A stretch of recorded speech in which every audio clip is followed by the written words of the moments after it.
ಪಂಜಾಬ್ ಆಗಿದ್ದೆ ಅವನು. ಪಂಜಾಬಲ್ಲಿ ಡ್ಯೂಟಿಯಲ್ಲಿ ಇದ್ದಾಗಲೇ ಸ್ವಲ್ಪ ಫೀವರ್ ಜ್ವರ ಬಂದ್ಬಿಟ್ಟು ಹುಷಾರಿಲ್ದಂಗೆ ಆಗ್ಬಿಟ್ಟು ಅಲ್ಲೇ ಹಾಸ್ಪಿಟಲ್ ತೋರಿಸ್ಕೊಂಡಿಲ್ಲ. ಅವಾಗ ನಾನು ತಾಯಿ ಹತ್ರಕ್ಕೆ ಸುಮಾರು 4-5 ಸತಿ ಬರ್ತೀನಿ ಬಂದು ಪೂಜೆ ಮಾಡ್ಕೊಂಡು ಹೋಗಿದ್ದೆ.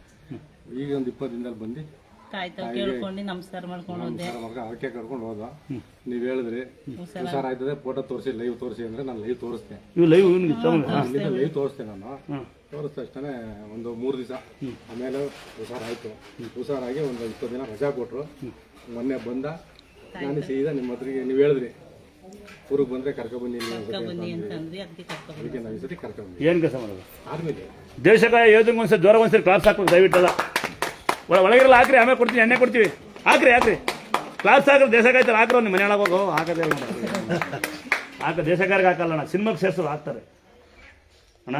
ಯಾವನೇಂದ್ರ ಮಾಡಲಿ ನಾನಂತೂ ಖಂಡಿತ ಜೈ ಜವಾನ್ ಜೈ ಕಿಸಾನ್ ಕರೆಕ್ಟಾ. ದೇಶಕ್ಕಾಗಿ ಯೋಧಂಗೆ ಒಂದ್ಸರಿ ಇನ್ನೊಂದ್ಸರಿ ಜ್ವರ ಕ್ಲಾಸ್ ಹಾಕ್ರಿ ದಯವಿಟ್ಟು.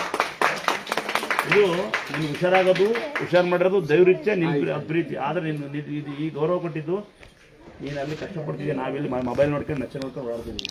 ಅಷ್ಟೇ ವ್ಯತ್ಯಾಸ. ದೇವ್ರು ಹೆಚ್ಚು ಆಯಾಸಾರ ಕೊಡಲಿ. ಒಂದು ಅಂತರ ಹಾಕೊಂಡು ಹೋಗು. ಸಾಕಷ್ಟು ಹಾಕೊಂಡ್ರೆ ನೀನು ಕೊಳ್ಳೋಕೆ ಒಂದು ಅಂತರ ಇಲ್ಲ ಅಂತರ ಇದ್ದರೆ ನಿನ್ಗೆ ಯಾವುದೋ ಕಾಯಿಲೆ ಬರಲ್ಲ. ಮತ್ತು ಬಾಟಿ ತಗೊಂಡೋಗು ವರ್ಷಗಟ್ಟಲೆ ಬಾಟಿ ಇಟ್ಕೊಂಡು ನೀರು ಏನಾಗಲ್ಲ. ನಾವು ಹೇಳ್ಕೊಡ್ತಾರಲ್ಲ ನೀರು ಉಳಿಯೋಲ್ಲ ಪಡೆಯಲ್ಲ. ಹಬ್ಬದ ನಿಮಗೆ ಅಣ್ಣ ಓಕೆ ಅಣ್ಣ ತಮ್ಮ ನನ್ನ ತಮ್ಮನ ಅವನೇ ಅಣ್ಣ ದೇಶಕಾಯರ ಬಗ್ಗೆ ಯಾರು ಕೆಟ್ಟ ಮಾತಾಡ್ರಪ್ಪ. ಭಾಳ ಖುಷಿ ಆಗುತ್ತೆ ಇವ್ರು ಕಂಡು ನನಗೆ. ಅಕ್ಕ ಇದನ್ನ ಹೊಡಿಕ ಅಲ್ಲಿ ಹೂವೊಳಗೆ ಕೊಡ್ಬೇಡ. ಇದೇನಾಗುತ್ತೆ ಅಂದರೆ ಇದಾಗ್ಬಿಡುತ್ತೆ.